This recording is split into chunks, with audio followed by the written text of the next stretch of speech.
Today, 4 major companies sell about 67% of proprietary seed globally and control 70% of the agrochemical market. In less than 2 decades, the global production of genetically modified products has grown from 1.7 million hectares to 182 million hectares. GMOs are sneaking into our pantry, often without us even knowing, as roughly 80% of processed foods contain unlabeled, unmarked, genetically modified ingredients.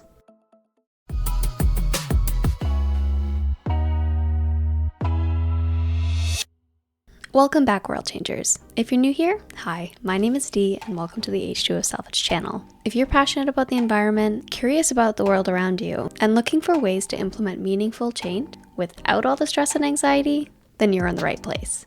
This month, our theme is GMOs. I know, diving headfirst into controversy. And today, we're dipping our toes into the need-to-know basics. The who, what, where, when, why, how, and a brief history and description of what GMOs are, and a brief explanation of the process. Consider this your crash course on GMOs. This information will lay a strong foundation so we can dive deep into the global environmental and social impacts in the upcoming weeks, and we'll also touch on ways to implement meaningful change. And I really want to make it clear that I'm not here to fearmonger or alarm anyone. I simply want to focus on transparency and give people the facts that they need in order to make informed decisions.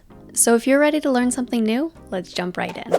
Starting off strong, what are GMOs? I think to properly dive into this topic, defining what we're talking about may be a good idea. So, what are GMOs? And more importantly, what aren't they? GMO is an acronym for genetically modified organism, referring to the deliberate modification of an organism's DNA to introduce new traits. Important semantics. And wait, before you say we've been modifying crops for thousands of years, I want to clarify a few different terms with regards to crop breeding first, and more specifically, how they differ from GMOs. Well, yes, absolutely. We have been actively farming and intentionally selecting crops based on a myriad of desired traits. So let me break it down and define them a little bit. There's a lot of different ways that we as humans influence crops. So I'll break it down into the few most common methods, and I've created a nice chart for your convenience.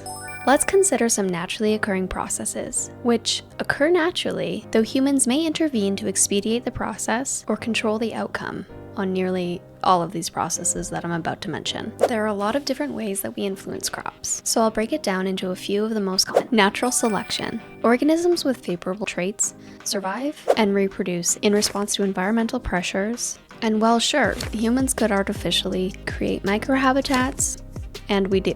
Grafting. Grafting occurs naturally when plant tissues fuse together. Us humans have used this to our advantage as well. Clonal propagation. Asexual producing plants, think potato tubers, strawberry runners, irises, and yes, another method humans have also utilized in the past.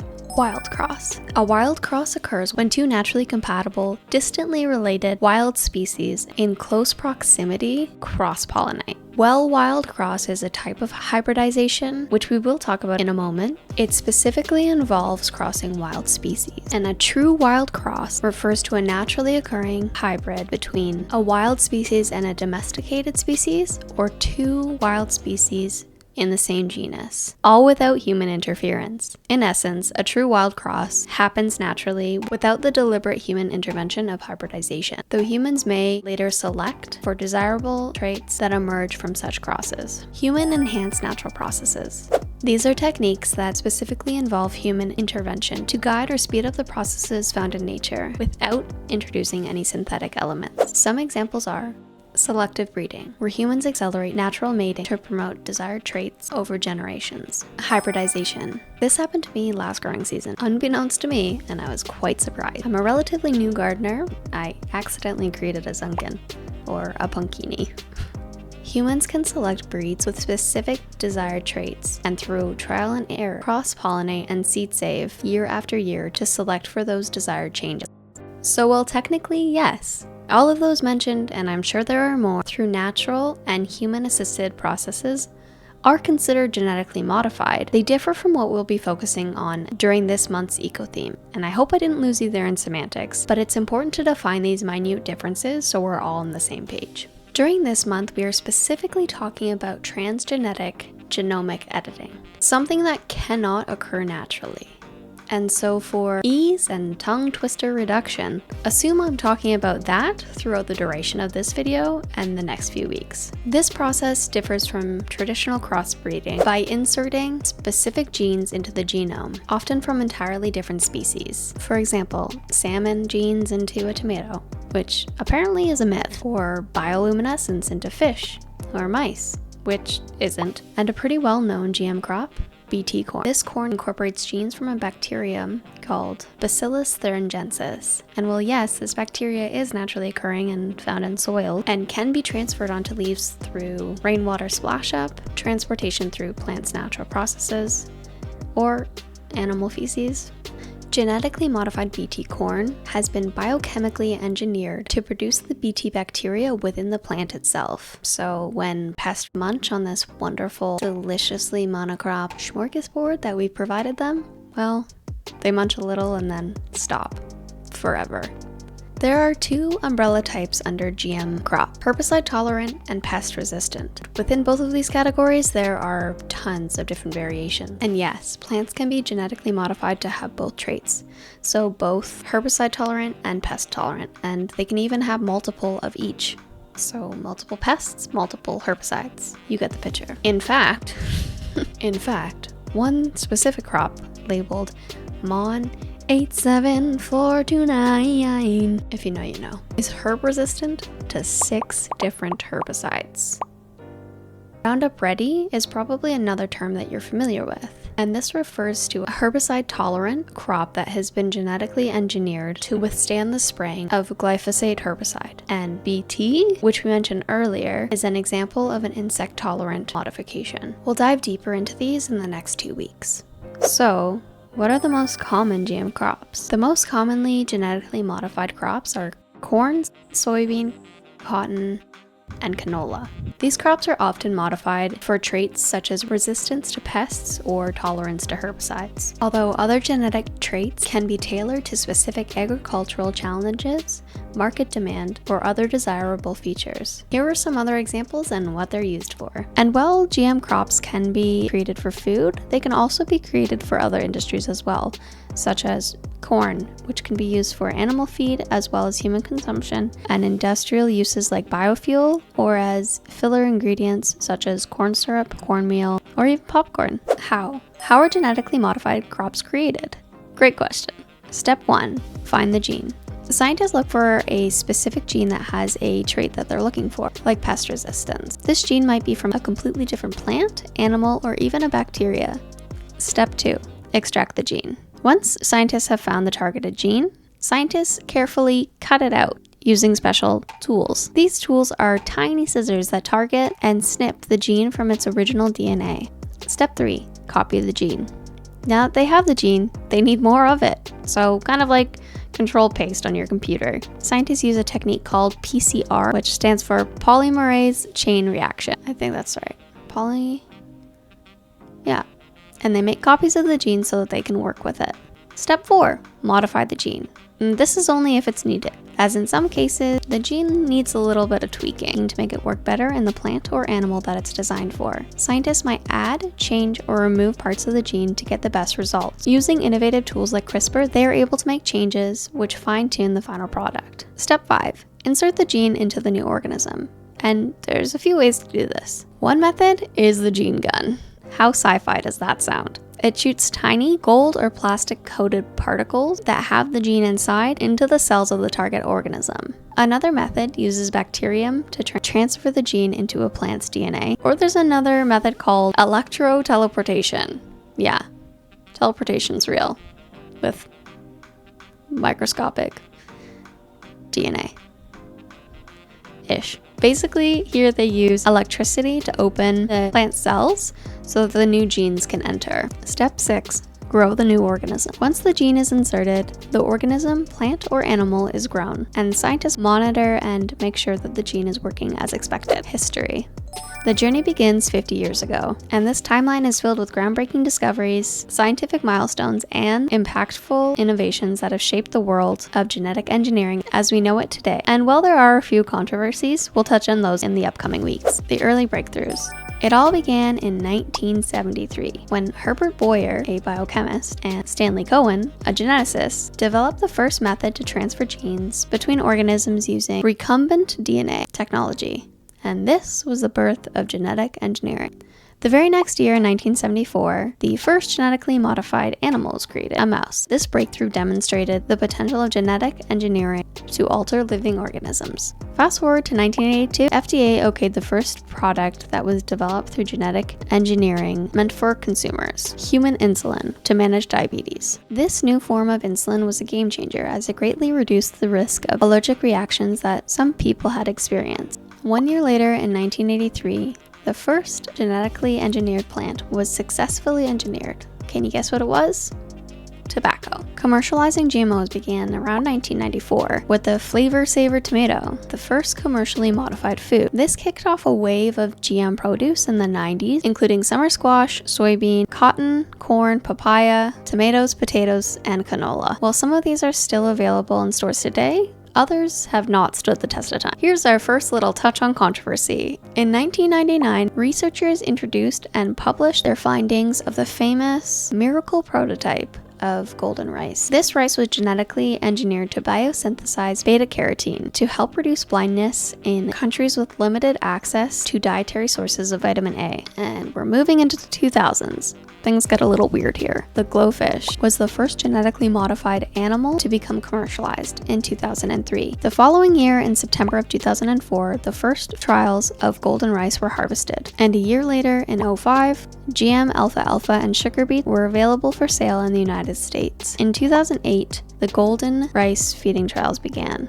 a topic that we'll delve deeper into in the upcoming week. Genetically altered goats were created in 2009 to produce a medication or drug in their milk that prevents blood clots, a weird but revolutionary medical development. In 2013, the golden rice field trials moved to the Philippines. However, research and development faced setbacks as crops were promptly uprooted by activists and farmers who feared their own crops' health. The landmark year, 2015, saw the FDA okaying the first genetically modified animal for food use, the Aqua Advantage salmon. The same year, genetically modified chickens were engineered to produce a medication in their eggs. In 2017, GMO apples hit the shelf in the United States. And in 2019, the FDA created guidelines for the safety of genome-edited plants. This was the FDA's first step in reviewing these foods and providing safety recommendations. However, these guidelines were not formal approval processes for individual products. They were more about setting a framework for how genome-edited food should be assessed in the future. The year 2020 brought with it two more innovations: the much-needed GMO pink pineapple, and in the US, the approval of gal-safe pigs for use in both food and medicine. Recent and upcoming changes. March of this past year, 2024, marked another incredible medical achievement: the world's first successful kidney transplant using a genetically modified organ. Looking ahead, near the end of this June 2025 will be a significant date for GMO transparency, as that's when mandatory compliance for labeling begins in the United States, providing consumers with clear information. The WHO. The big four companies, Bayer, previously Monsanto, BASF, Corteva, which was created by the Dow-DuPont merger, and ChemChina, now dominate the agricultural industry. Together, they sell about 67% of the world's proprietary seeds globally and 70% of the agrochemical market. As a result, natural seed diversity is dwindling drastically, which we'll discuss in depth in the upcoming weeks. As of 2023, the global seed market reached a value of $66.85 billion. Biggest player, Bayer, previously Monsanto, is currently the most diverse genetically modified seed company. Together, Bayer and Corteva own a majority of the seed patent for the genetically modified crops. Who consumes them? GMOs are widespread in grocery stores, with an estimated 80% of processed foods containing GM ingredients. A survey of over 9,000 people found that on average, 50% of calories came from ultra-processed foods. 29.6% of that was from minimally processed or unprocessed foods such as meats, plants, eggs, pasta, and milk. 9.4% came from processed foods like canned goods and cheese. and 2.9% came from processed ingredients like oil, salt, and sugar. In Canada, the testing and approval of GMOs for human and environmental safety involves a collaborative process between regulatory agencies like Health Canada, the Food Inspection Agency, and Environment and Climate Change Canada, along with private companies, academic institutions, and independent researchers and independent laboratories. Health Canada reviews safety data submitted by GMO developers but does not require third-party testing or conduct long-term monitoring once GMOs are approved for sale. It focuses on short-term evaluations related to human health such as allergens or toxins. The CIFA ensures the environmental safety of GMOs, evaluating potential impacts on ecosystems, but long-term environmental monitoring is not routinely conducted. The ECC, in collaboration with the CFIA, assesses broader environmental impacts, including biodiversity and pesticide resistance, but similarly does not conduct routine long-term monitoring. While post-approval monitoring may occur, in some cases, it's not a standard part of the regulatory process. In the United States, the regulation of GMOs involves three main agencies: the FDA, USDA, and EPA. The FDA ensures that foods that are made from genetically modified crops are as safe and nutritious as their non-GMO counterparts by reviewing developer-supplied data, focusing on potential risks such as allergens and toxins. However, similar to Canada, the FDA does not conduct its own testing and does not mandate third-party testing. The USDA is responsible for the environmental safety of GMOs, assessing risks such as gene flow, crossbreeding, and impacts on ecosystems. They monitor field trials and may track GMO crops post-commercialization for unintended environmental consequences like hybridization, herbicide, or pest resistance. The EPA evaluates the environmental and human health risks of GM crops, particularly those that produce their own pesticides.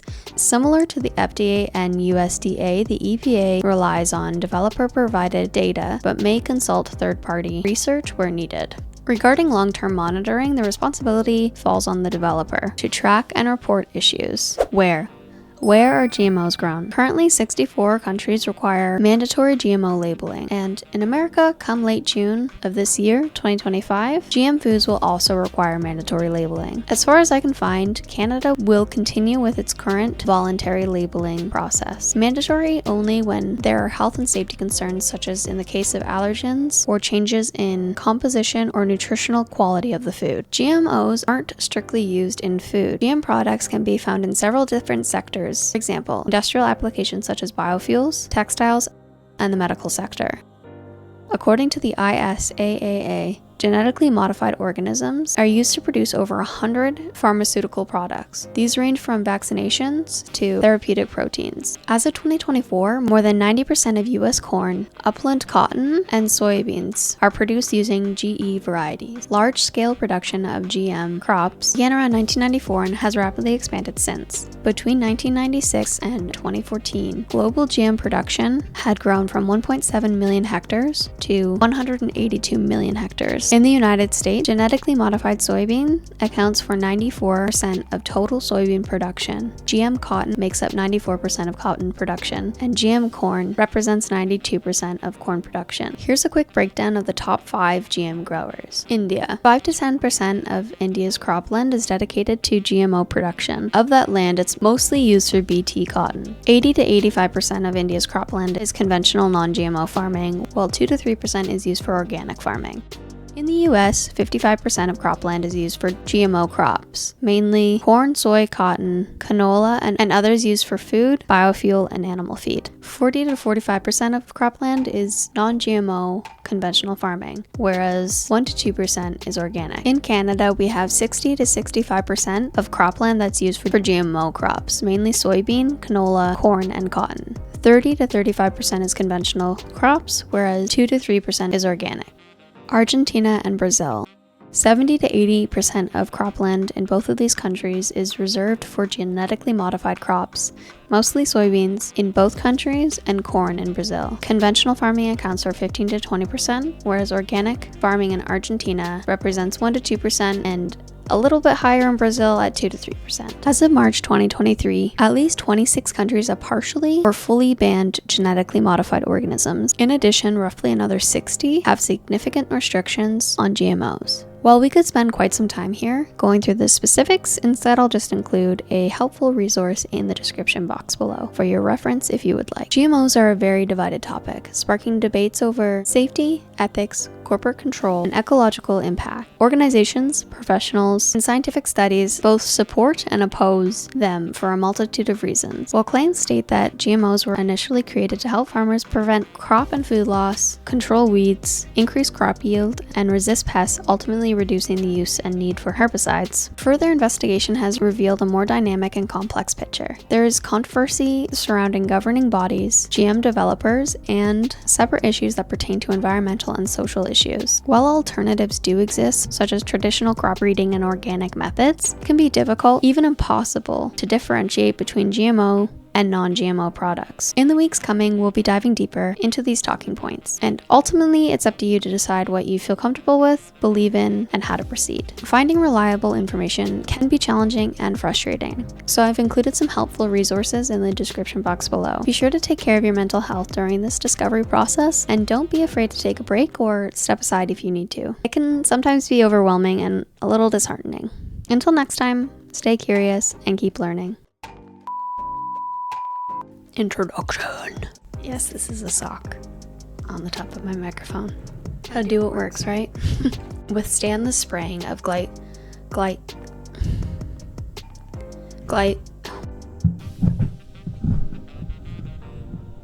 Yikes, okay.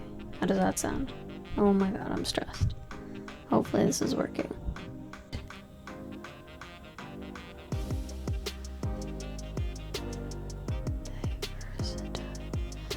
How do you say diversitized?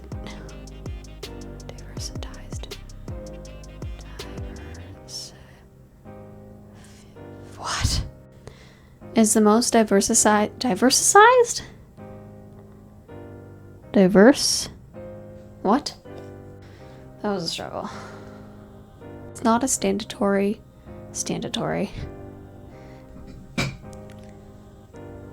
And scientific literature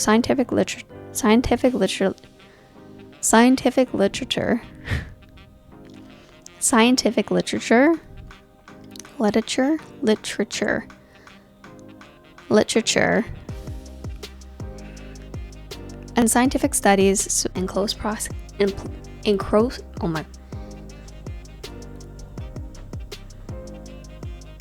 it's been weird.